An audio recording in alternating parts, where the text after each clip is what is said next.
La sala de vistas estaba tan en silencio que podía escuchar los latidos de mi propio corazón.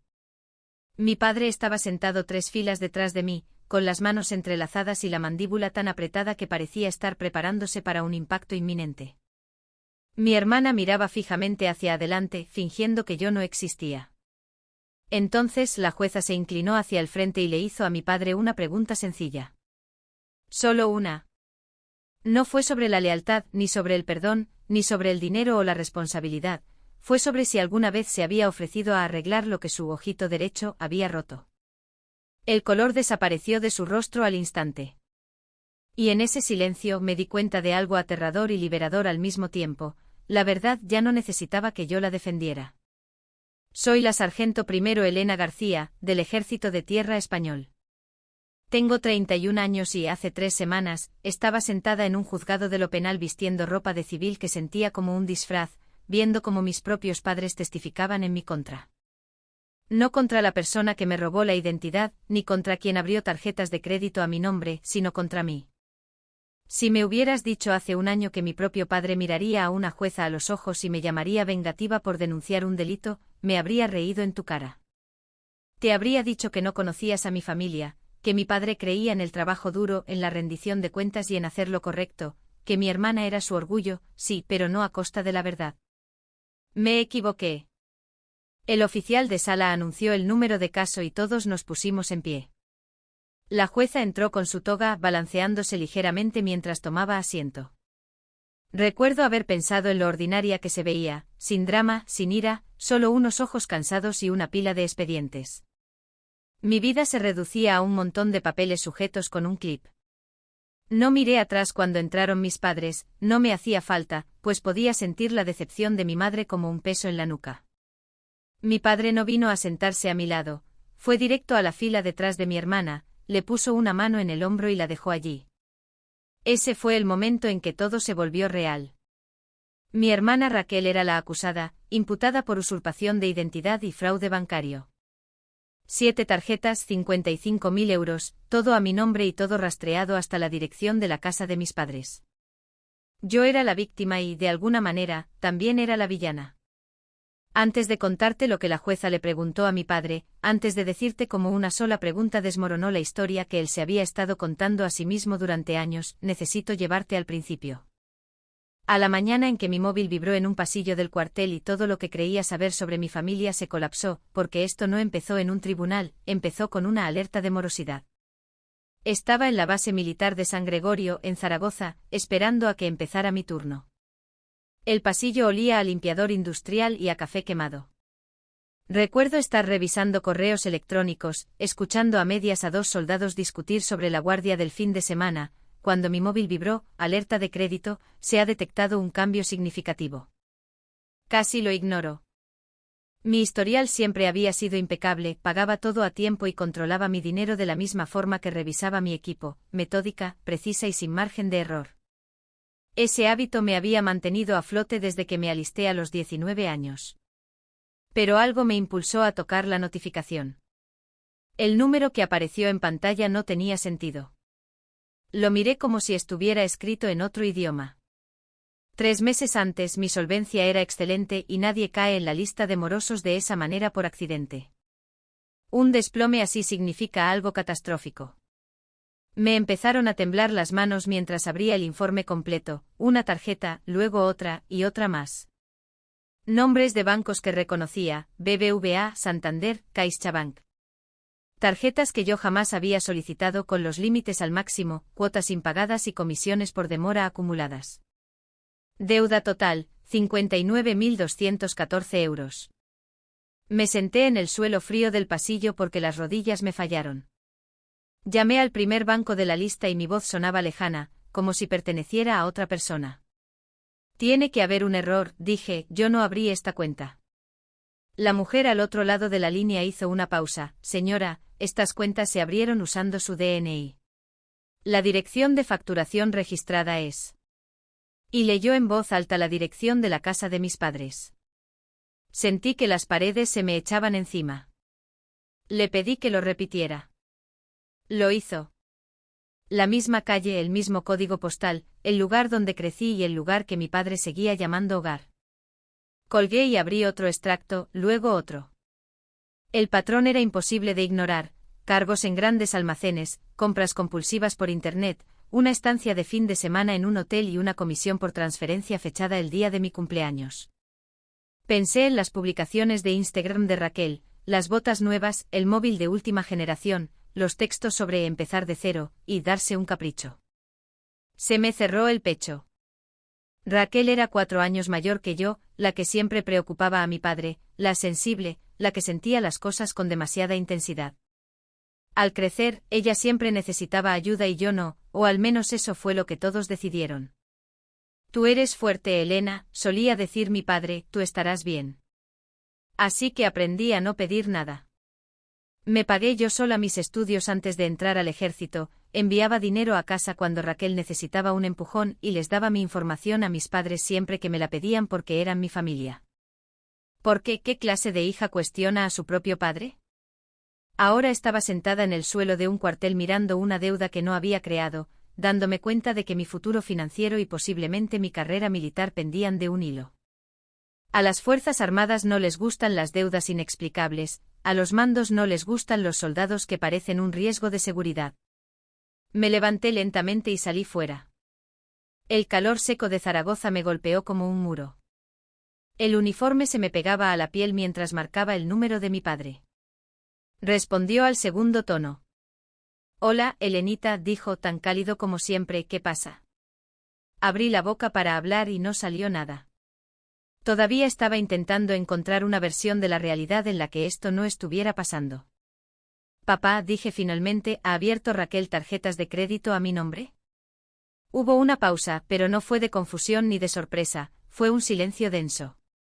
Elena, dijo con cautela, ¿por qué no vienes a casa este fin de semana y lo hablamos? En ese momento lo supe.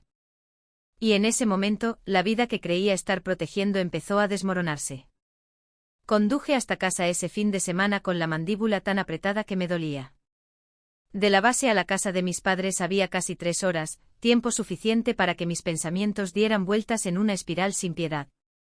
Kilómetro tras kilómetro de autovía, campos de cultivo y carteles descoloridos, con una sola pregunta machacándome la cabeza: ¿cuánto tiempo llevaba pasando esto? La casa de mis padres se veía igual que siempre, la fachada de ladrillo, la barandilla blanca que mi padre repintaba cada 2 veranos y las macetas de mi madre. Por un segundo casi me convencí de que había exagerado, de que habría una explicación que no terminara en traición. Pero entonces vi el coche de Raquel en la entrada, un modelo mucho más nuevo que el que tenía el año pasado. Aparqué detrás de ella y me quedé allí un momento con el motor apagado y las llaves aún en la mano. Recordé cuando tenía 10 años y estaba en esa misma entrada con una rodilla sangrando que traspasaba mis vaqueros. Mi padre me miró un segundo y luego volvió a atender a Raquel, que lloraba porque había fallado un gol en el entrenamiento de fútbol. ¿Tú estás bien, Elena?, me dijo, ve a lavarte. Tu hermana me necesita ahora. Salí del coche. Raquel estaba en el sofá revisando su móvil cuando entré, levantó la vista, sonrió demasiado rápido y puso el teléfono boca abajo. Mi madre estaba en la cocina, con las manos ocupadas en nada. Mi padre se apoyaba en la encimera, de brazos cruzados, ya en guardia. Nadie me ofreció un abrazo. No me senté. ¿Desde cuándo?, pregunté. Los ojos de Raquel buscaron a mi padre. Elena, dijo él, suspirando como si yo ya lo estuviera agotando, vamos a calmarnos todos. ¿Cuánto tiempo llevas usando mi identidad? Volví a preguntar con una voz tan firme que me sorprendió incluso a mí. A Raquel le tembló la boca, se levantó y se cruzó de brazos, encogiéndose como hacía siempre cuando las cosas salían mal. Iba a decírtelo, dijo, solo necesitaba tiempo. ¿Tiempo para qué? Solté para llegar a los 59.000 euros. Mi madre ahogó un grito. Elena, por favor. Me giré hacia ella, tú lo sabías. Ella bajó la mirada hacia la encimera y esa fue respuesta suficiente. Mi padre dio un paso al frente, tu hermana ha estado pasando por una mala racha. ¿Y la solución fue robarme la vida? Le dije a Raquel. No he robado nada. Me gritó ella, de repente a la defensiva, lo pedí prestado. Iba a devolverlo en cuanto me recuperara. Abriste 7 tarjetas a mi nombre, dije, eso no es pedir prestado.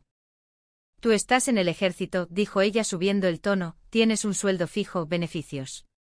Tú estás bien. Ahí estaba otra vez la frase que me había perseguido toda la vida, tú estás bien. Solté una carcajada corta y seca, no estoy bien. Mi crédito está destruido, podría perder mi habilitación de seguridad y mi carrera. Mi padre levantó una mano, eso es un drama. Lo miré fijamente, un drama, papá. Esto es un delito grave. Él negó con la cabeza, esto es familia. En esta familia no se llama a la policía. Sentí que algo dentro de mí se rompía. Entonces, ¿cuál es el plan? ¿Que yo simplemente lo pague? Mi madre habló por fin, pensamos que quizá podrías ayudarla a encarrilarse poco a poco con el tiempo. Con el tiempo, repetí, esto me perseguirá durante años. Raquel sollozó, he dicho que lo siento. La miré de verdad y no vi vergüenza ni miedo, solo molestia porque la habían descubierto. Haré los pagos cuando pueda, dijo ella, pero no puedo firmar nada legal. ¿Y si pasa algo? ¿Y si pasa algo? Repetí, ya ha pasado algo. La voz de mi padre se endureció, basta. No vas a arruinar la vida de tu hermana por dinero. Sentí que me temblaban las manos, me estás pidiendo que arruiné la mía a cambio. Él me miró como si no entendiera el problema, eres fuerte, Elena. Tú siempre caes de pie. Eso era todo. La frase que lo explicaba todo, no se esperaba que Raquel cargara con las consecuencias, se esperaba que lo hiciera yo. Intenté una última vez, si firma un acuerdo de devolución legal, no iré a la policía. Raquel negó con la cabeza de inmediato, no, eso no es justo. Mi padre asintió, tiene razón. No vamos a convertir esto en un lío legal. Algo se silenció dentro de mí, la parte que aún tenía esperanza. Entonces lo gestionaré yo misma, dije. Los ojos de mi madre se agrandaron, ¿qué significa eso? Significa que voy a poner una denuncia. Raquel rompió a llorar, mi madre corrió a su lado y la cara de mi padre se puso roja de ira. No te atreverías, dijo. Me atrevo, respondí, y lo voy a hacer. Él señaló hacia la puerta, si haces esto, no vuelvas por aquí. Salí sin decir ni una palabra más. El viaje de vuelta a la base me pareció irreal, como si estuviera viendo mi vida desde fuera. Puse la denuncia el lunes, presté declaración y entregué los documentos. La inspectora no parpadeó, esto es una usurpación de identidad de manual, dijo. Cuando mis padres se enteraron, mi padre me dejó un mensaje de voz, has cruzado una línea, has avergonzado a esta familia. 3 semanas después, estaba sentada en un juzgado dándome cuenta de que la vergüenza era lo de menos. Para cuando llegó la fecha de la vista, ya había dejado de dormir por las noches. Cada vez que cerraba los ojos, mi mente reproducía números en lugar de sueños, saldos, tipos de interés, fechas de vencimiento. La lenta y despiadada matemática de una vida desmoronándose porque alguien decidió que mi nombre era conveniente. En la base mantenía la espalda recta y la voz serena, hacía las pruebas físicas, llegaba temprano y cumplía con cada estándar. Sobre el papel, seguía siendo la sargento primero Elena García, fiable, disciplinada y de confianza. Por dentro contenía la respiración esperando el impacto. La primera reunión con mi capitán fue profesional pero tensa, no me acusó de nada, no hacía falta. Deslizó una copia de mi informe crediticio sobre la mesa, señaló la deuda total con su bolígrafo y dijo, esto podría ser un problema si no se resuelve. Estoy en ello, mi capitán, dije. Él asintió, eso espero. Tienes un buen historial, no dejes que los asuntos personales se conviertan en profesionales. ¿Asuntos personales? A eso se había reducido mi vida. Los bancos empezaron a llamar mañana y noche, números que no reconocía iluminaban mi móvil, los mensajes de voz se acumulaban, cada uno más urgente que el anterior. Respondía cuando podía, explicaba el fraude y pedía tiempo. Algunos eran comprensivos, otros no. Según nuestros registros, estos contratos se firmaron con su consentimiento. No, decía yo por centésima vez, no fue así. Tendrá que demostrarlo. ¿Demostrarlo? Envié denuncias policiales, subí declaraciones juradas, mandé copias de mi DNI y órdenes militares que demostraban que yo estaba desplegada o en maniobras cuando se abrieron algunas cuentas. Cada paso se sentía como suplicar que me creyeran sobre mi propia vida. Una tarde durante el almuerzo me senté en el coche a revisar el Instagram de Raquel otra vez, aunque sabía que no debía. Era como presionar un moratón para ver si seguía doliendo. Allí estaba, una foto de hacía 8 meses, un selfie sonriente en el espejo de unos grandes almacenes con bolsas a sus pies. El texto decía, energía de nuevo comienzo. La fecha coincidía con un cargo en una de las tarjetas, 2.300 euros en esa misma tienda. Apagué el móvil y apoyé la frente contra el volante.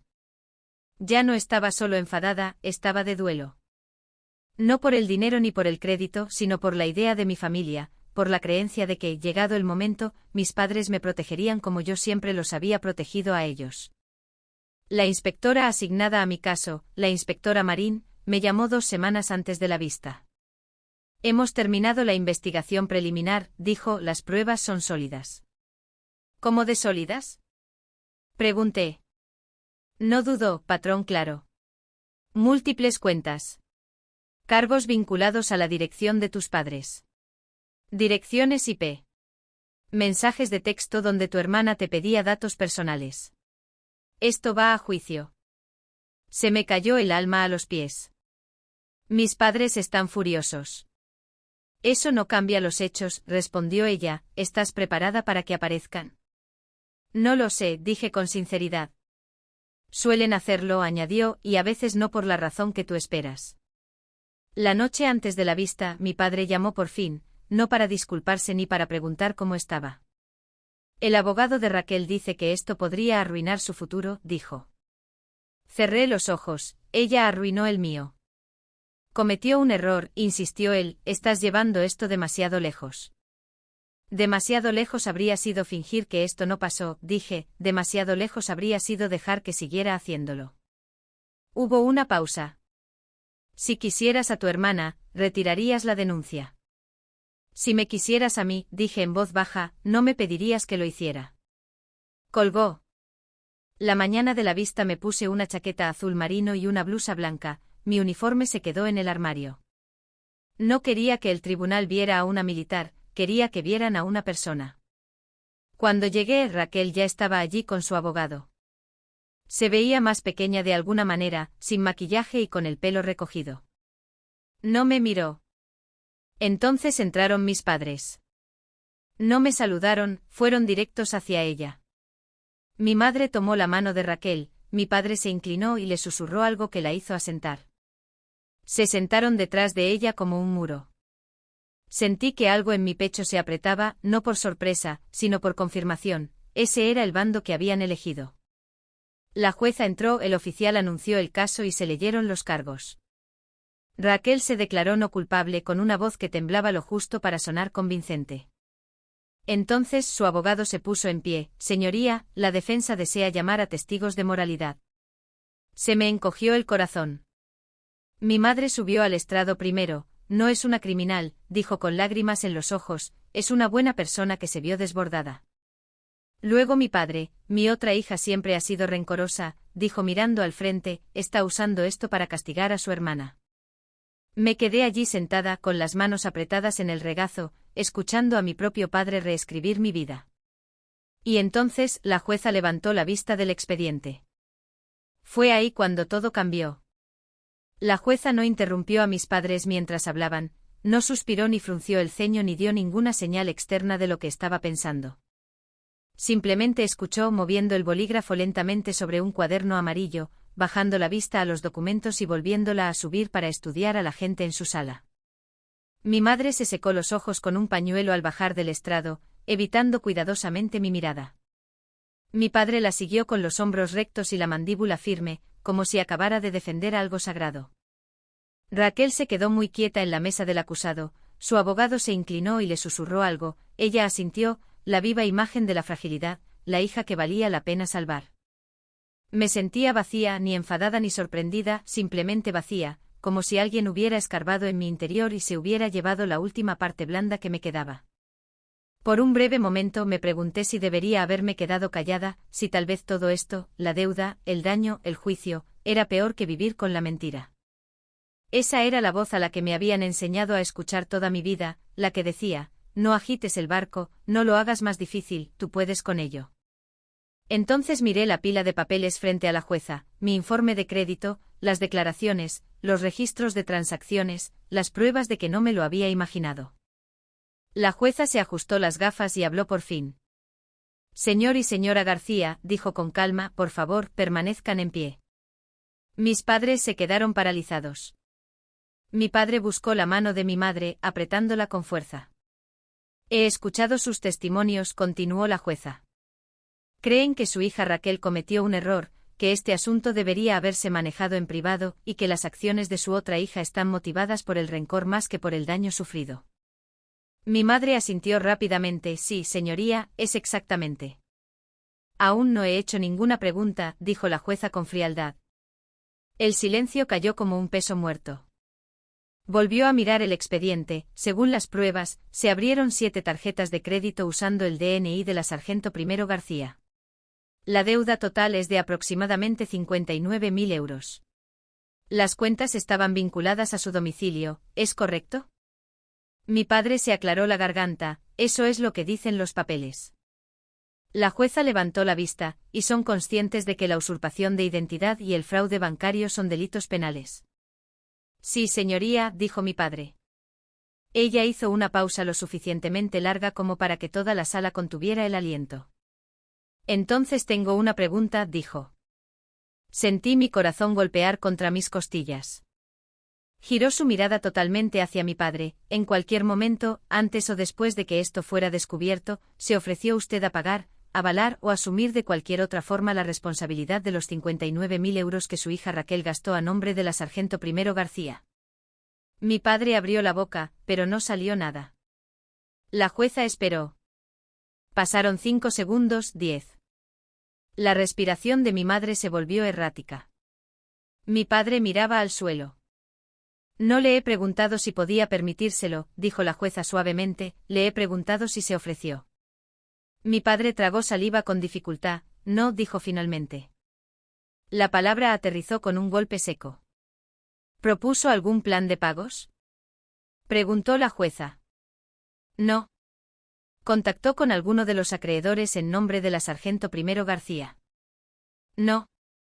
¿Ofreció alguna forma de reparación a la víctima de este delito? Los hombros de mi padre se hundieron, no, señoría. La jueza asintió una vez, como si hubiera esperado esa respuesta desde el principio. Han pedido a este tribunal que vea la denuncia de la sargento primero García como algo vengativo, dijo ella, sin embargo, no hay pruebas de que ustedes dieran paso alguno para mitigar el daño que ella sufrió. Al contrario, parece que esperaban que ella absorbiera las consecuencias por su cuenta. Mi madre empezó a llorar, pero no eran las lágrimas controladas de antes, sino sollozos profundos y temblorosos. Mi padre no la miró. La jueza centró su atención en Raquel. Señorita García, las pruebas contra usted son sustanciales. Múltiples cuentas, transacciones documentadas y comunicaciones solicitando información personal a la víctima. Basándome en lo que he revisado, este asunto procederá a juicio. El abogado de Raquel intentó hablar, pero la jueza levantó una mano. Se mantiene la libertad con cargos, dijo, prohibición de comunicación con la víctima, entrega del pasaporte y comparecencias obligatorias. Volvió a mirar a mis padres. Este tribunal no exige que un hijo sacrifique su futuro para preservar la comodidad de otro. La rendición de cuentas no es crueldad, es justicia. El mazo cayó. Mientras el oficial anunciaba el siguiente caso, Raquel se giró por fin. Sus ojos se encontraron con los míos y en ellos vi algo que no era ni miedo ni arrepentimiento, era ira. No sentía haberlo hecho, sentía que yo me hubiera negado a cargar con ello por ella. Me levanté sobre unas piernas que se sentían extrañamente firmes. Mis padres no me siguieron al salir, se quedaron junto a Raquel, cerrando filas una última vez. Fuera del juzgado el aire se sentía diferente, más ligero, no porque el daño estuviera deshecho, sino porque la verdad había sido pronunciada en voz alta por alguien que importaba. Sabía que el juicio aún estaba por llegar y que las consecuencias tardarían años en resolverse del todo. Pero por primera vez desde que aquella alerta de crédito vibró en mi móvil, sentí algo parecido a suelo firme bajo mis pies. La historia que mi padre había contado, que yo era una desalmada, rencorosa y desleal, se había derrumbado finalmente bajo el peso de una sola pregunta, y nada volvería a ser igual. Las semanas entre la vista y la sentencia se me hicieron más largas que cualquier despliegue que hubiera conocido. No había explosiones ni alarmas ni órdenes gritadas, solo espera, de esa clase silenciosa que deja que tus pensamientos den vueltas sin cesar, hurgando en viejas heridas y nuevos miedos hasta que todo se siente en carne viva. En la base, la vida seguía como si nada hubiera pasado. El toque de Diana seguía sonando al amanecer, las botas golpeaban el asfalto en perfecto ritmo y las órdenes bajaban limpias y precisas. Al ejército no le importaba que mi familia se hubiera roto en un juzgado, le importaba que yo apareciera, hiciera mi trabajo y evitara que mi vida personal fuera un lastre. Hice las tres cosas. Mantuve la cabeza baja y mi historial limpio. Hice el seguimiento con cada banco, cada acreedor y cada agencia. Envié copias de documentos judiciales y atestados policiales hasta que las palabras «víctima de usurpación de identidad» se sintieron grabadas en mi identidad de forma tan permanente como mi rango. Algunos días las llamadas eran amables, otros no. Aún necesitamos el pago, Sargento Primero García. Yo no abrí la cuenta. Eso no cambia el saldo deudor. Esas conversaciones me dejaban más agotada que cualquier marcha de 20 kilómetros con mochila. El cansancio físico tenía un final, esto no. Raquel no se puso en contacto conmigo, no se le permitía por orden judicial, pero incluso si hubiera podido, sabía que no lo habría hecho. En su versión de los hechos, yo era la enemiga, la hermana que había roto la regla no escrita, proteger a la familia a cualquier precio. Mis padres también guardaron silencio, ni mensajes, ni llamadas, ni siquiera una actualización neutral. La distancia se sentía deliberada, como un castigo. Una noche, después de un día especialmente largo, me senté sola en mi piso y me quedé mirando el móvil, deseando que se iluminara. Una parte de mí quería que mi padre llamara y dijera que se había equivocado, que había elegido la comodidad sobre la verdad y que por fin entendía lo que me había costado. Otra parte de mí ya lo sabía mejor. La inspectora Marín llamó exactamente 4 semanas después de la vista. Su voz era firme y profesional. Raquel ha aceptado un acuerdo de conformidad. Se declara culpable de usurpación de identidad y estafa. Cerré los ojos. ¿Qué significa eso? 2 años de prisión suspendidos, 5 años de libertad vigilada, asesoramiento financiero obligatorio, 200 horas de servicios a la comunidad y restitución total. La palabra restitución resonó en mi cabeza. ¿Todo? Sí, los 59.000 euros más intereses, mediante pagos mensuales. Hice el cálculo mental sin pensarlo, con el nivel de ingresos de Raquel, le llevaría años, una década o quizás más. ¿Y si falla un pago? Pregunté. Quebrantaría la libertad vigilada, dijo la inspectora, y tendría que cumplir la pena íntegra en prisión. Sentí que algo se aflojaba en mi pecho. No fue alegría ni satisfacción, simplemente el conocimiento de que ahora las consecuencias existían fuera de mi cuerpo. Después de la llamada, me senté en el borde de la cama y miré a la pared. Pensé que me sentiría reivindicada o aliviada, pero lo que sentí fue cansancio, un cansancio que me llegaba hasta los huesos. 3 días después, mi padre llamó. Casi no respondo. Su voz sonaba más vieja de lo que recordaba. Elena, dijo, ¿podemos hablar de lo que pedí? De todo. Nos vimos en una cafetería a medio camino entre mi base y la casa de mis padres. Terreno neutral, sin fotos familiares en las paredes, sin historia incrustada en los muebles. Se veía más pequeño sentado frente a mí. Sus manos temblaban ligeramente al levantar la taza. No gestioné esto bien, dijo finalmente. Esperé. Pensé que estaba protegiendo a tu hermana, continuó, no vi que te estaba haciendo daño a ti. Estudié su rostro, las arrugas alrededor de sus ojos, el gesto obstinado de su boca. ¿Lo viste?, dije en voz baja, simplemente decidiste que era aceptable. Él hizo una mueca. No pensé que te romperías. No lo hice, dije, me doblé. Hay una diferencia. Él asintió lentamente. Debería haber estado a tu lado en ese juzgado. Sí, dije, deberías haberlo estado. El silencio se instaló entre nosotros. Esto no era una reconciliación, era un inventario de daños. No te pido que me elijas a mí sobre Raquel, dije, pero no voy a ser sacrificada más para mantener la paz. Él bajó la mirada.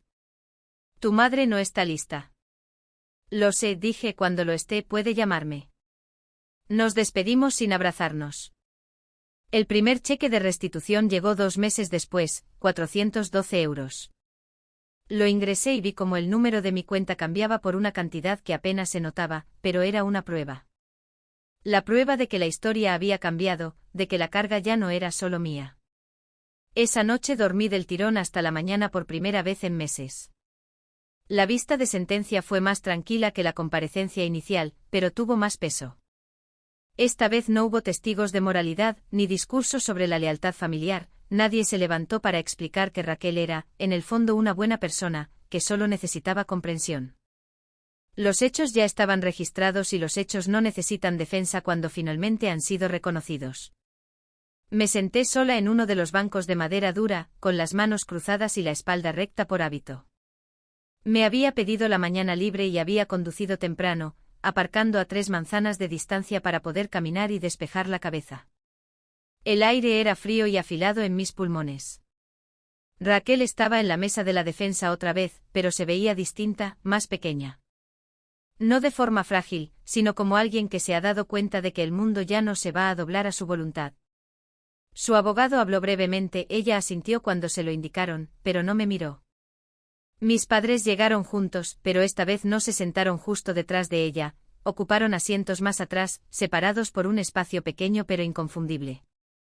Mi madre no quitaba la vista de sus manos, mi padre no la quitaba de la jueza.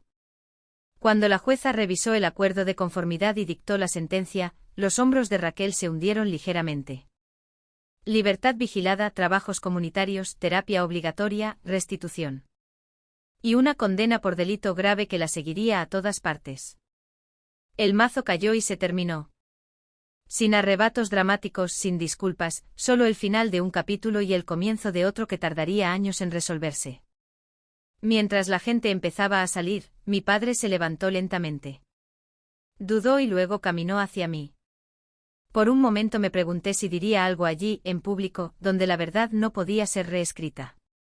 En lugar de eso, se detuvo a un par de metros. Ya tienes lo que querías, dijo en voz baja. Lo miré de verdad, el hombre que me enseñó a montar en bici, a defenderme y a mantenerme firme. Solo que no contra él. No, dije, tengo lo que es justo. No respondió. Se dio la vuelta y se fue. Esa fue la última vez que vi a mi madre en persona. En las semanas que siguieron, la vida se asentó en un nuevo ritmo.